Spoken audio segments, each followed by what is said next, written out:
Bonjour Marine. Comment tu vas? Ça va, merci. Et toi? Très bien, merci. Merci de nous accueillir dans ta jolie maison de Offendorf. C'est là, hein, les amis, cette fois-ci que le camion de Lumière sur la Cèpe nous amène. On est en Alsace, juste à côté de l'Allemagne. Et je vous présente Marine, notre amie, qui dans quelques jours part pour le Laponie Adventure Challenge. Alors on est venu ici pour avoir plus d'informations, savoir comment ça va se passer. Oui. Bon, il fait pas hyper chaud. Si tu veux bien, on va finir l'interview dans le combi. Pas de souci. Allez, suivez-nous.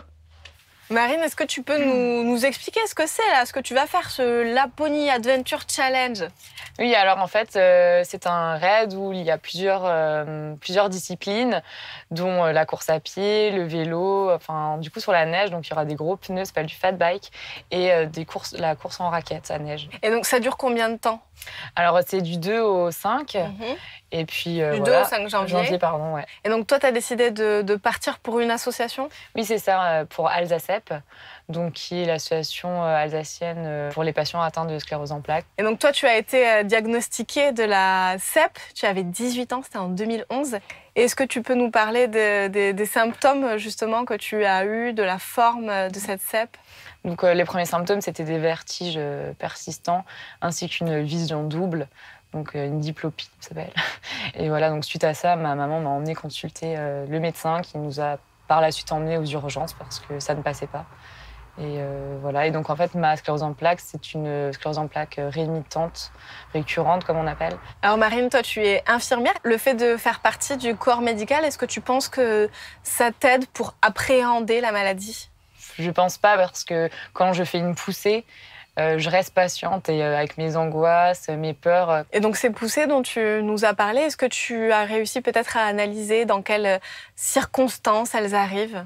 Oui, effectivement, elles ont toujours fait leur apparition lors d'un stress intense. Et le sport, ça t'aide du coup à les appréhender aussi? Oui, alors du coup, j'essaye au maximum de ménager quand même, d'évacuer ce stress négatif et puis de faire un travail dessus. Et oui, le sport m'aide beaucoup à évacuer quand même ces ondes négatives. Ouais, ça fait du bien. Et alors, comment ça t'est venu cette idée de vouloir faire ce raid, de partir en Laponie? Tout d'abord, j'avais envie de me prouver à moi-même que j'étais capable de faire ce genre de challenge. Et au-delà de ça, j'avais envie de passer un message d'espoir quand même à toutes les personnes atteintes de sclérose en plaques. Et tu pars avec ton chéri? Oui, c'est ça.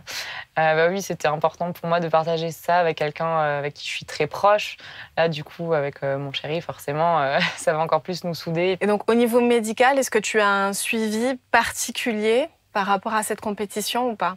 Non, pas plus que ça. Après, il fallait l'aval quand même du médecin. Donc le médecin traitant a dit, il n'y a pas de souci, tu peux y aller. C'est ça. Et alors, comment vous vous êtes organisé pour faire une récolte de fonds? Alors effectivement, on est aux alentours de 4 000 € pour les deux. Pour les deux personnes? C'est ça. Et voilà, donc en fait, on a organisé des petits événements tout au long de l'année pour pouvoir récolter des fonds. En fait, je voulais remercier l'association Osêtre et Isabelle en particulier en fait, d'avoir cru en nous dès le début. Alors, est-ce que tu aurais un petit conseil peut-être à donner aux personnes qui nous regardent et qui ont envie de se lancer dans un gros challenge comme ça, un raid, un trek ou même un grand voyage par exemple? Qu'il faut oser. Et puis, oui, il faut se donner les moyens, les aménagements, c'est possible. Et je pense qu'il ne faut pas se donner de limites, en fait. Voilà. Merci beaucoup, en tout cas, Marine, de nous avoir accueillis ici, près de ta maison. Nous, on sera là, bien sûr, pour suivre tes aventures, pour te soutenir également pour ce Laponie Adventure Challenge. Puis on compte sur vous également pour encourager Marine qui part dans quelques jours en Laponie. On vous dit à très bientôt dans une prochaine vidéo. Bye!